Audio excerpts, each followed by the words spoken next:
Olá pessoal, tudo bem? Então sejam bem-vindos ao meu canal Dr. Roberto Iano, tá? Hoje eu vou continuar a nossa série Perguntas e Respostas, pessoal. Então vocês me deixam as perguntas lá no Facebook. Facebook, eu quero agradecer vocês, batemos 1 milhão de seguidores, tá? No YouTube já estamos alcançando ali 800 mil seguidores. E agora eu quero que vocês me sigam também no Instagram, pessoal, tá? Vou migrar todo mundo aí que está no meu Facebook, todo mundo que está no meu YouTube, eu quero que vocês migrem lá para o meu Instagram.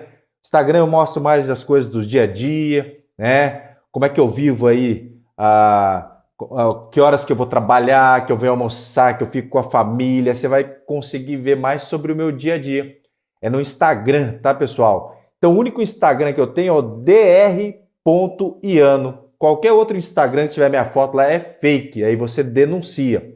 O único Instagram meu é o dr de doutor, dr.iano. Tá bom, pessoal? Então, sem mais delongas, eu vou pedir para rodar a vinheta para a gente recomeçar a nossa série Perguntas e Respostas. Então, vamos lá? Roda a vinheta!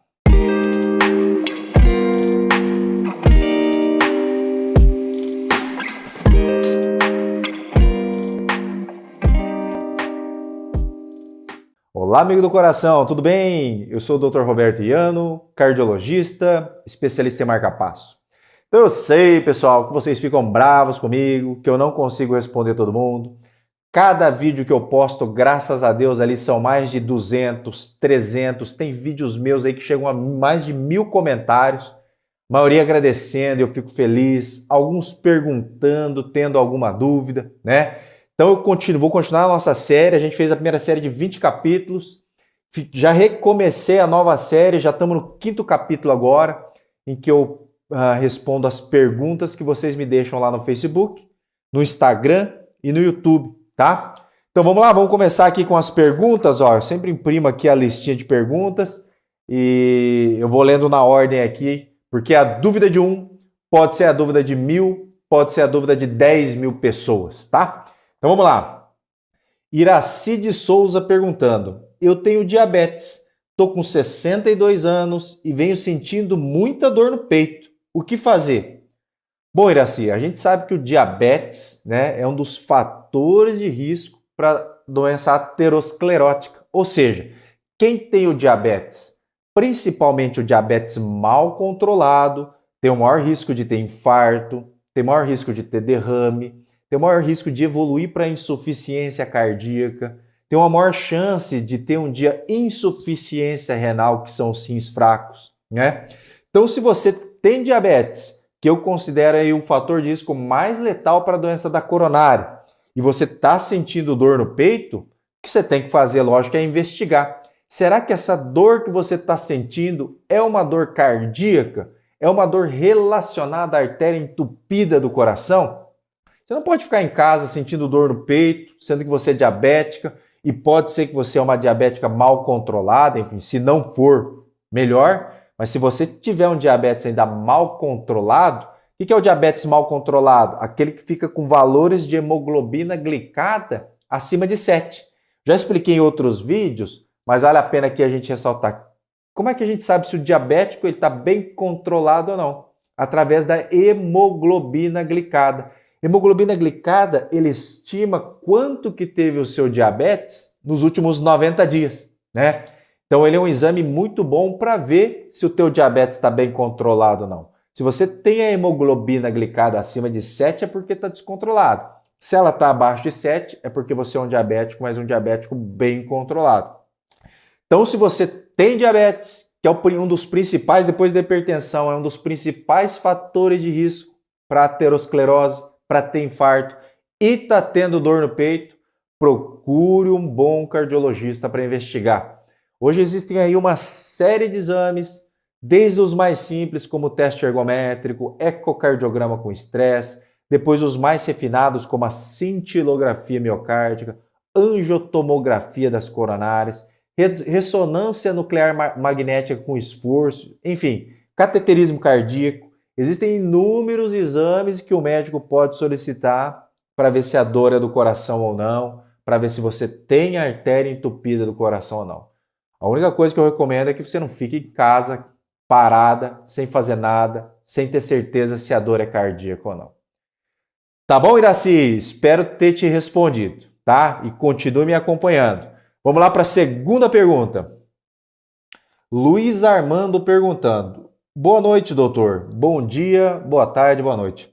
Aspirina Prevent, que é o AS, o famoso AS, faz bem para quem é hipertenso? Tá, essa pergunta é muito interessante, porque eu canso de ver no consultório pessoas tomando AS aí à torta direita, na maioria das vezes sem necessidade nenhuma. O AS, na maioria das vezes, ele é prescrito para pacientes, para prevenção secundária, ou seja, para pacientes que já têm alguma doença ativa, já tem alguma artéria entupida, seja a artéria das carótidas, seja a artéria das coronárias, seja artérias cerebrais, ou seja, para prevenção primária, como era feito há alguns anos atrás, a gente não costuma prescrever. É claro que cada caso é um caso.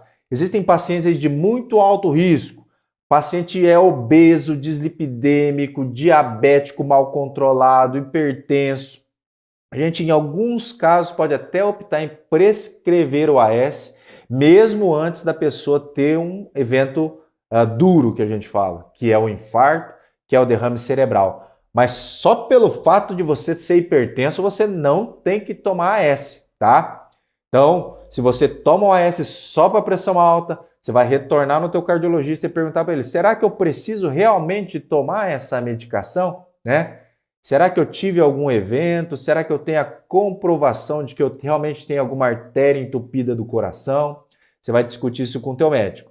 Então a gente costuma usar a aspirina Prevent, que é o AS, para quadros de prevenção secundária, ou seja, para aqueles que já tiveram infarto, para aqueles que já tiveram derrame, para aqueles que já têm a comprovação de que realmente tem alguma artéria entupida.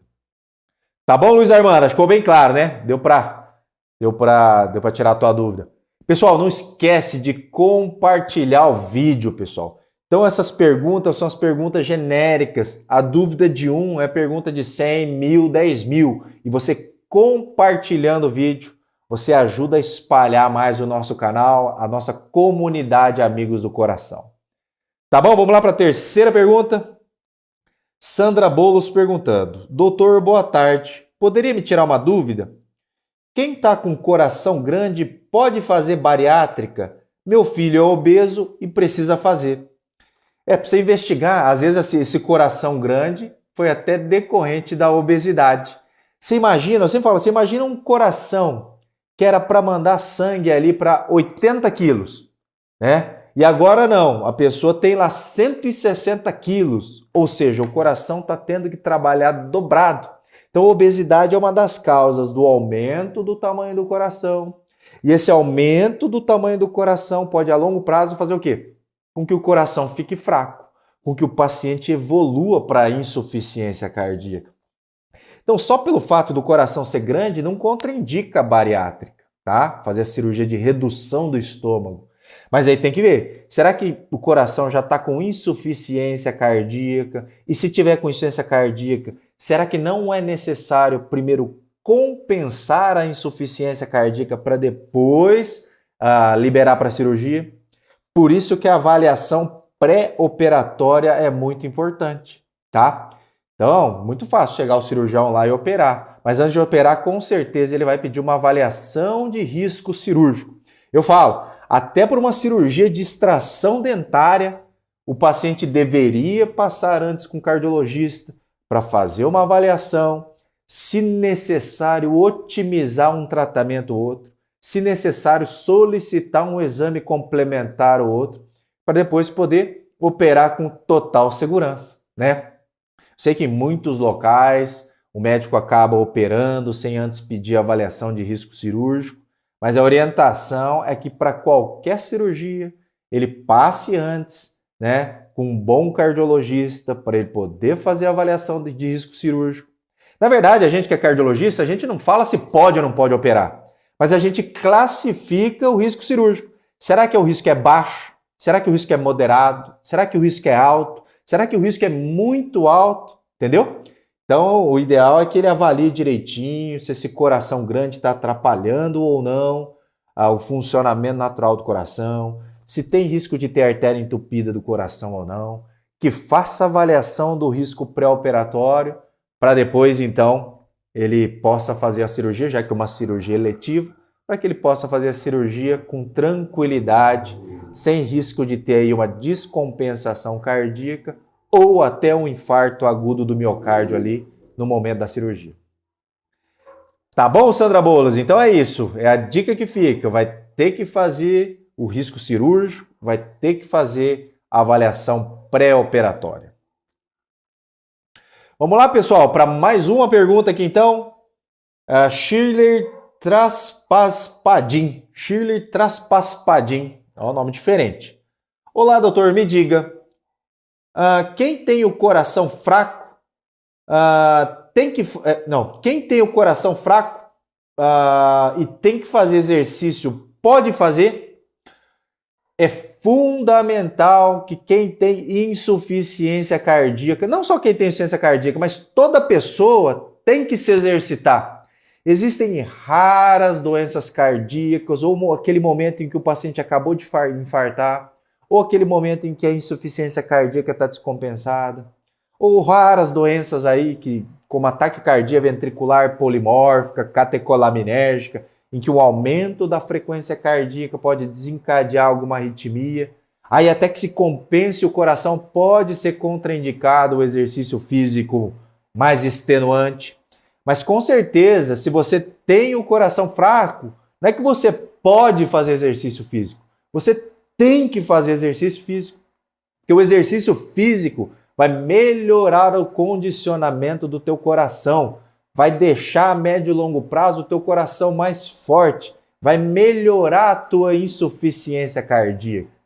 Mas como eu disse antes, é claro que naquele momento de descompensação, o ideal é que você otimize o tratamento, melhore as medicações e no momento certo o teu médico vai falar, agora sim você pode fazer exercício físico.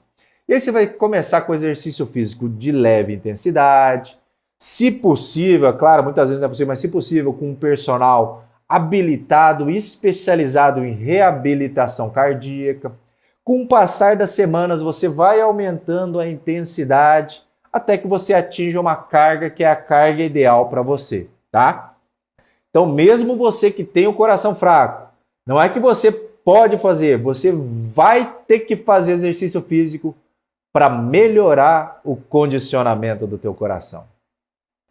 Tá bom, pessoal? Olha aí, ó. Com certeza nessas 4 perguntas, olha quanta informação relevante eu coloquei para vocês. Depois, se vocês gostarem do vídeo, eu quero que vocês cliquem aí no like. Não se esquece, pessoal, 82% de vocês não estão se inscrevendo no canal. Vocês olham o vídeo, passa despercebido, não se inscreve no canal e depois perde os novos vídeos. Eu faço aí 2 vídeos toda semana. Então, muita gente reclama, doutor, você parou de postar vídeo? Não, não parei. Toda semana são 2 vídeos novos. Mas só para você que se inscreve e clica no sininho para receber todas as notificações, é só você que vai ficar sabendo de todo vídeo novo meu. Tá ok, pessoal? Então, eu vou ficando por aí. Depois deixem aqui nos comentários se vocês tiverem mais uma pergunta, porque a gente vai continuar a nossa série Perguntas e Respostas. Então é importante que você deixe a tua pergunta para que eu possa responder nos próximos vídeos. Tá ok, pessoal? Então vou ficando por aqui. O recado de hoje é esse. Um grande abraço e até a próxima.